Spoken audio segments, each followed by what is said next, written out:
गृहमन्त्री सुदन गुरुङको ठाडो निर्देशनपछि भारतीय सुरक्षाकर्मीले दादागिरी गरेको सुस्तामा सुरक्षा उपस्थिति बढाइयो। भारतमा तरंग सुरक्षित वैदेशिक रोजगारीका लागि एउटै मात्रै भरपर्दो नाउ कास्की ओभरसिज प्राली सिनामंगल काठमाडौँ। सम्पर्क 0145 87 733 98 42 93 73 92। Email lakpasonam12@gmail.com।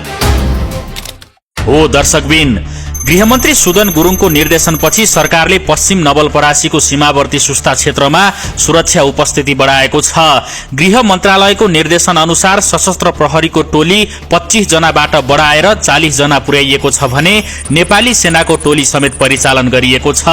निर्माणाधीन तटबन्धमा भारतीय एसएसबीले अवरोध गर्दै दादागिरी गरेपछि नेपाल सरकारले सुरक्षा व्यवस्था थप कडा बनाएको हो।